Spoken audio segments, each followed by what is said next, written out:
সন্তান যত বড় অবাধ্য হোক, দোয়াটি 11 বার পাঠ করে পানিতে ফু দিয়ে পান করান।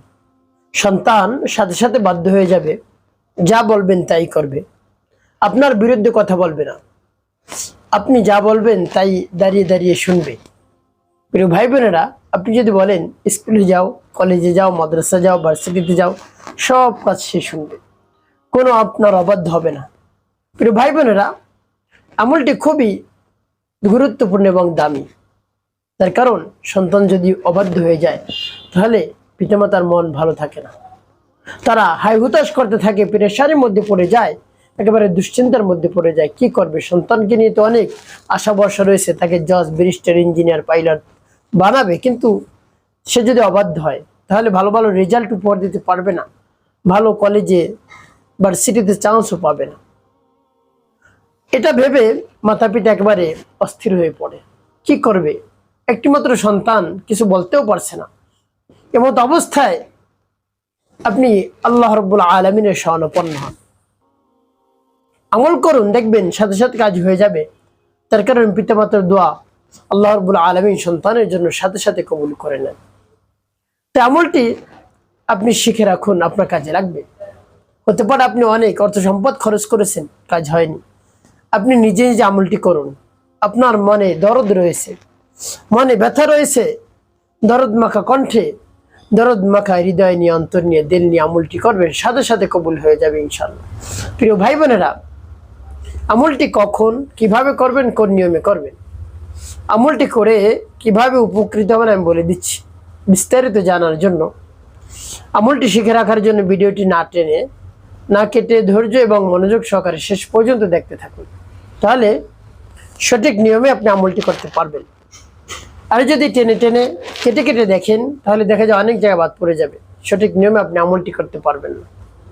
প্রিয় ভাই বোনেরা, তাই আমলটি করতে হলে আপনাকে অবশ্যই উত্তম রূপে পবিত্রতা অর্জন করতে হবে। উত্তম পোশাক পরিধান করে নির্জন জায়গায় বসবেন। এর পূর্বে আপনার সামনে কিছু পানি রাখবেন, রেখে ডেকে রাখবেন। এরপরে জীবনের গুনার কথা স্মরণ করে ক্ষমা প্রার্থনা করবেন। আল্লাহ জীবনের সমুদায় গুনাখাতাগুলো মাফ করে দিয়ে অন্তরকে পাক পবিত্র বানিয়ে দিন। এরপরে 3 বার দুরূদ শরীফ সাল্লাল্লাহু আলাইহি ওয়াসাল্লাম, সাল্লাল্লাহু আলাইহি ওয়াসাল্লাম, সাল্লাল্লাহু আলাইহি ওয়াসাল্লাম ইস্তিগফার এবং দুরূদ শরীফ যখন পাঠ করা হয়ে যাবে, এরপরে আপনি সেই দোয়া বা সূরাটি পাঠ করবেন। প্রিয় ভাই বোনেরা, যখন পাঠ করবেন রব্বুল কারীমের কাছে বলবেন, আল্লাহ আপনার শরণাপন্ন হয়েছি, সকলের জায়গা থেকে ঘুরে ফিরে আপনার দরবারে এসেছি। আল্লাহ, কোনো সমাধান হয় না, আপনি সমাধান করে দিন। আপনি সব সমস্যার সমাধান করতে পারেন, আমার সমস্যা সমাধান করে দিন আল্লাহ। এবারে বলে তারপরে সূরা পাঠ করবেন বা দোয়াটি পাঠ করবেন। প্রিয় ভাই বোনেরা, সেই সূরা বা দোয়াটি পবিত্র কোরআন কারীমের সর্ববৃহৎ সূরা সূরাতুল বাকারা এর শ্রেষ্ঠ আয়াত, যার নাম হলো আয়াতুল কুরসি। সে আয়াতুল কুরসি আপনি যদি মুখস্থ পারেন তাহলে তো ভালো, অন্যথায় মুখস্থ করে নেবেন। তাও যদি না পারেন, দেখে দেখে আপনি আমলটি করবেন। আপনি দেখেও যদি না পড়তে পারেন তাহলে আমার সাথে শুনে শুনে আপনি আমলটি করুন।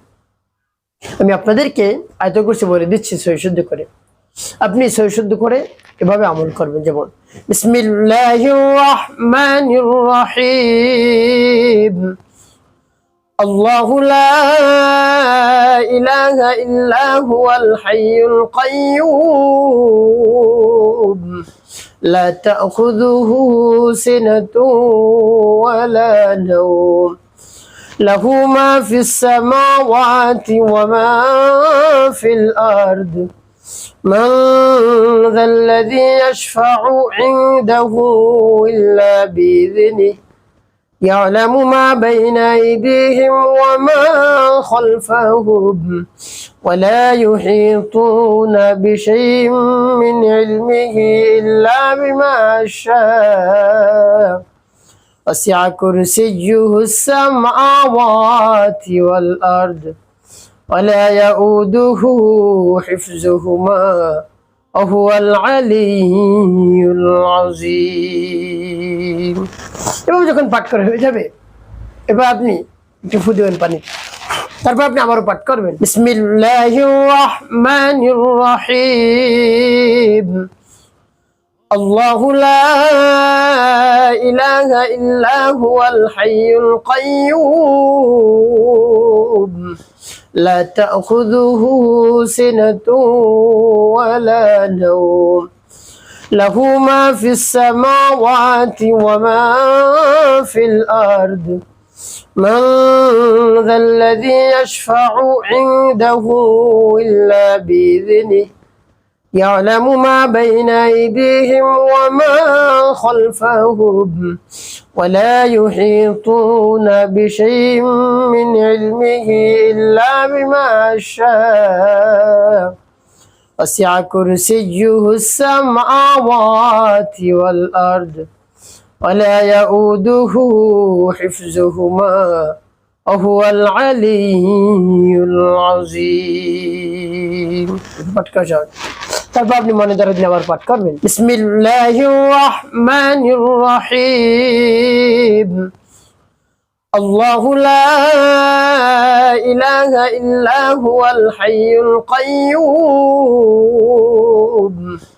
লা তা'খুযুহু সিনাতুন ওয়ালা নাওম লাহু মা ফিস সামাওয়াতি ওয়া মা ফিল আরদ من ذا الذي يشفع عنده إلا بإذنه يعلم ما بين أيديهم وما خلفهم ولا يحيطون بشيء من علمه إلا بما شاء وسع كرسيه السماوات والأرض ولا يؤوده حفظهما وهو العلي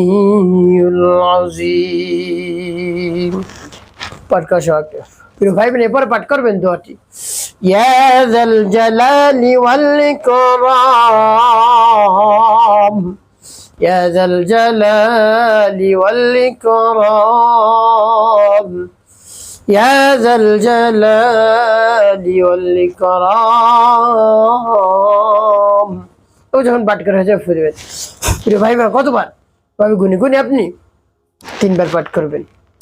তো সর্বশেষ নবী সাল্লাল্লাহু আলাইহি ওয়াসাল্লাম মুহাম্মদ নিয়ে ভালোবাসা নিয়ে 5 বার দুরূদ ইব্রাহিম পাঠ করবেন। আল্লাহুম্মা সাল্লি আলা মুহাম্মাদ ওয়া আলা আলি মুহাম্মাদ কামা সাল্লাইতা আলা ইব্রাহিম ওয়া আলা আলি ইব্রাহিম ইন্নাকা হামিদুম মাজিদ اللهم بارك على محمد وعلى آل محمد كما باركت على إبراهيم وعلى آل إبراهيم إنك حميد مجيد اللهم صل على محمد وعلى آل محمد كما صليت على إبراهيم وعلى آل إبراهيم إنك حميد مجيد اللهم بارك على محمد وعلى آل محمد كما باركت على إبراهيم وعلى آل إبراهيم إنك حميد مجيد اللهم صل على محمد وعلى آل محمد كما صليت على إبراهيم وعلى آل إبراهيم إنك حميد مجيد اللهم بارك على محمد وعلى آل محمد كما باركت على إبراهيم وعلى آل إبراهيم إنك حميد مجيد এবং যখন দুরূদ ইব্রাহিম পাঠ করা হয়ে যাবে দুটি ফু দেবেন। প্রিয় ভাই বোন আমলটি করা শেষ। কি করবেন পানি কিভাবে ব্যবহার করবেন বলে দিচ্ছি। আগে বলবো আমলের সাথে সাথে আপনি রব্বে কারীমের কাছে দোয়া মোনাজাত করবেন আকুতি মিনতি করে চোখের পানি ঝরিয়ে তার প্রশংসা করে তার বরত্বের কথা প্রকাশ করে দেখবেন কাজ হয়ে যাবে। সাথে সাথে রব্বে কারীম আপনার দোয়া দরখাস্ত কবুল করে নেবেন ইনশাআল্লাহ। তো প্রিয় ভাই বোনের এই পানি আপনি কিভাবে পান করাবেন? সকালে দুপুরে রাতে যে সময় আপনি পান করাবেন নিয়ত করে এই পানি পান করাবেন, দেখবেন কাজ হয়ে যাবে। একটি কাজ আপনাকে করতে হবে, 5 ওয়াক্ত নামাজ আদায় করতে হবে, মানুষের কল্যাণে খেদমতে কাজ করবে, তাহলে আপনার জীবন সুখময় হবে, শান্তিপূর্ণ হবে ইনশাআল্লাহ।